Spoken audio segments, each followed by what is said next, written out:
Hello everyone, good morning. আমার আরেকটা mini blog না বড় ব্লগ তোমাদের সকলকে ওয়েলকাম। সকালবেলা ঘুম থেকে উঠে পড়েছি আর চিয়া সিডসটা ভেজাতে ভুলে গেছি, উষ্ণ গরম জল নিয়ে বসে পড়েছি। আজকে না একটু দেরি করে উঠলাম, সপ্তাহে প্রত্যেকটা দিন এত তাড়াতাড়ি উঠতে হয় আর যুদ্ধ শুরু হয়ে যায়, তো সানডেতে আমি একটু দেরি করে উঠি। আজ ভেবেছি রান্না বান্না সেরকম কিছু করব না, দেখি সারাদিনে অন্য কিছু করা যায় নাকি। আজকে আমাদের বিয়ের 6 মাস পূর্ণ হলো, তো একটু ঘরোয়াভাবে তো সেলিব্রেশন করতেই হয় নাকি।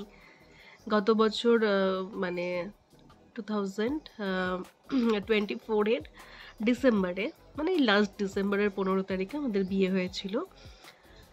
আর এত গরম না, আর আমার এই গরমে ঠান্ডা গরম লেগে লেগে আমার তো সর্দি লাগার টেন্ডেন্সি আছে।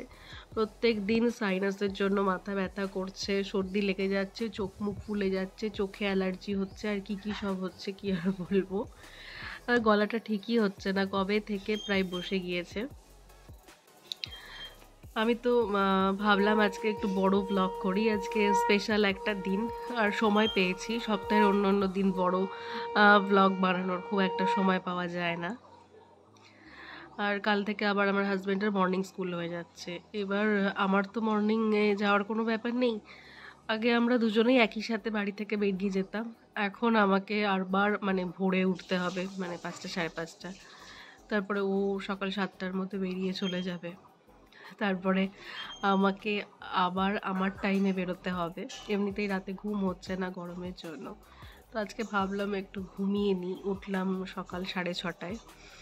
আজ আমার শাশুড়ি মা বাড়িতে নেই, গ্রামের বাড়িতে গিয়েছে। আমার হাজব্যান্ড আছে, আমি আছি আর শ্বশুর মশাই। আজকে না কিছুই ভালো লাগছে না সকালবেলা উঠে। আর রোববার হলে না আমার অত ডায়েট বা এগুলো কিছু ফলো করতে ইচ্ছা হয় না। সুমনকে বলেছি, যাও তুমি একটু পুরি নিয়ে আসো, একটা দোকান আছে খুব ভালো পুরি পাওয়া যায়, আর সানডে হলেই সেখানকার পুরি খেতে ইচ্ছা হয়। চলো তোমরা সারাদিন দেখতে থাকো যে কী কী করছি আজকে, কেমন করে ঘরোয়াভাবে সেলিব্রেট করছি আমাদের এই 6 মাসের অ্যানিভার্সারিটা। দেখো, এই গাছটাকে আমি না জানালার যে স্পেসটা আছে আমার সেখানে রাখি। সব গাছেরই গরমে প্রায় মরো মরো অবস্থা হয়ে গিয়েছে।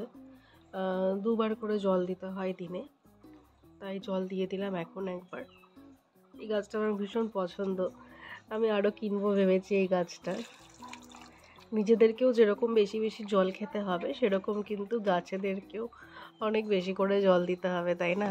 আর দেখো সকালবেলা এত রোদ উঠেছে, মানে কি আর বলবো, হাওয়া বাতাস কিছু নেই, হালকা একটু একটু মনে হচ্ছে হাওয়া উঠছে।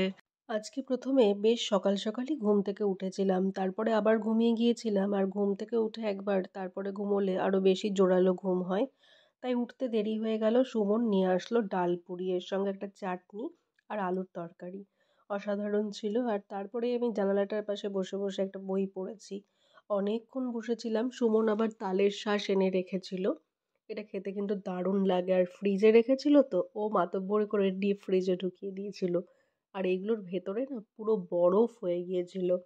ও হো হো, এতটা রোদ সকাল থেকে আর গরম, এটা খেয়ে জাস্ট শরীর মন সব কিছুরই যেন শান্তি হলো। তারপরে দেখো, গতকাল এগুলো রেডি করে রেখেছি, আজকে মেশিনে দিয়ে দেবো কাচার জন্য।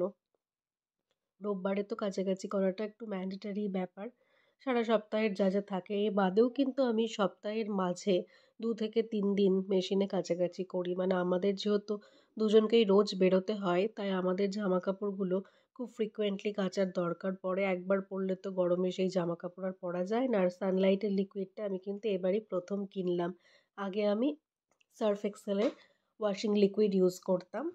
তো এগুলো যতক্ষণ কাচা হোক আমি অন্য অন্য কাজ করে আসি।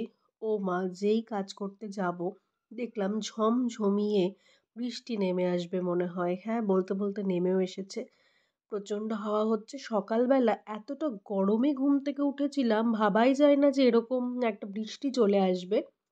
খুব বেশি বৃষ্টি না হলেও মনে হচ্ছে ওয়েদারটা একটু ঠান্ডা হবে আর প্রাণটা যেন একটু জোড়াবে।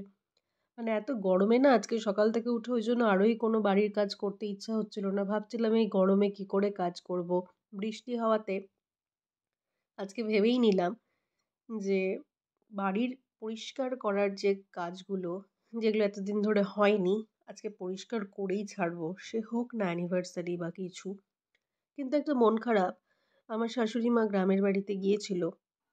আগেই তোমাদেরকে বলেছি আজকে আসার কথা ছিল, কিন্তু এরকম বৃষ্টি হলে তো সেখান থেকে নিজে আসতে পারবে না। তাই হাজবেন্ডকে হয়তো আনতে যেতে হবে গ্রামের বাড়িতে। আর ওখানে না আম গাছ আছে, প্রচুর আম ধরেছে। এ দেখো আমাদের গ্যারেজের যে ঘরটা সেটা কমপ্লিট হয়ে গেছে, শেড দেখা যাচ্ছে। তো গ্রামের বাড়িতেও প্রচুর আম গাছ আছে, ওখান থেকে আম নিয়ে আসবে। 50 কিলো আম তো আর একা নিয়ে আসতে পারবে না, তোমার হাজবেন্ড বোধহয় আনতে যাবে এই বৃষ্টির মধ্যে। আর এই দেখো আমাদের বাড়ির দুটো আম গাছ, বাঁ পাশে একটা ডান পাশে একটা আছে। অনেক দিন আগে কালিম্পংয়ে ঘুরতে যাওয়া হয়েছিল, দুটো গাছ এনেছিলাম, একটা তো লাগিয়ে দিয়েছি যেটা জেব্রা প্ল্যান্ট, আর এই গাছটাকে লাগানো হয়নি।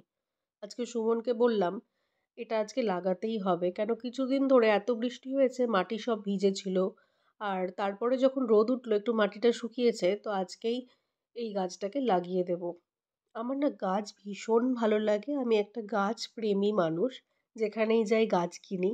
আমার ইচ্ছে আছে গাছ দিয়ে আমার ব্যালকনিটা খুব সুন্দরভাবে সাজাবো। তো গাছ বড় হতে তো টাইম লাগে, কিছুটা সাজাতে পেরেছি, বাকিটা আস্তে আস্তে সাজিয়ে তুলবো। আর নতুন বিয়ে হয়েছে, সংসার চাকরি এই সমস্ত কিছু সামলে ব্যালকনির গাছগাছলার জন্য আলাদা করে খুব একটা টাইম পাই না, কিন্তু তাও টুকটুক করে করার চেষ্টা করছি আর কি। তো সুমন গাছটা লাগাচ্ছিল, আর আমি যেহেতু ফোনটা ধরেছিলাম ভিডিও করার জন্য, তো ওকে বিশেষ কিছু হেল্প করতে পারিনি। তো এই গাছটার নাম কি তোমরা জানো? কেউ যদি জেনে থাকো তাহলে আমাকে জানিও। এই গাছটা কিন্তু খুব সুন্দর হবে, মানে এই গাছটা যখন বড় হয় তখন কতটা সুন্দর লাগে সেটা কিন্তু আমি কালিম্পংয়ে গিয়ে দেখেছি। আর তারপরেই কিন্তু আমি এই গাছটা কিনেছি। আমাদের গাছ লাগানো প্রায় কমপ্লিট।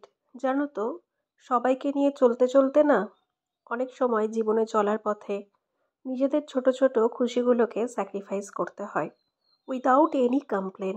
আজকের দিনটাও আমার জন্য তাই হবে। এরই মধ্যে জিও মার্ট থেকে আমার পার্সেল চলে এলো, কিছু ডেলি ইউজের জিনিস অর্ডার করেছিলাম, আর একটা সল্টেড বাদাম অর্ডার করেছিলাম, ওদিকে একটা সোয়া চাংস অর্ডার করেছিলাম। জিও মার্টে যে সোয়া চাংসটা পাওয়া যায়, বিশেষ করে এটা ভীষণই ভালো টেস্টি হয়। আর ওদিকে ফিয়ামার একটা বডি ওয়াশ আর স্যানিটারি ন্যাপকিন তো ছিলই। দুপুর 2টো বেজে গেছে, সুমন বিরিয়ানি নিয়ে এসেছে, আমি শ্বশুরমশাই আর সুমন এই তিনজনই খাবো দুপুরবেলা। ও আমাকে বলল যে স্নান করে এসো, আমি বললাম অনেকটা দেরি আছে স্নান করতে। তো বলল না তুমি না খেলে আমি খাবো না। তাই জন্য আমি স্নান না করেই খেতে বসলাম, না হলে ঠান্ডা হয়ে যাবে আমার জন্য। ও বেচারা ঠান্ডা ঠান্ডা বিরিয়ানি খাবে, আমার একদমই ভালো লাগবে না।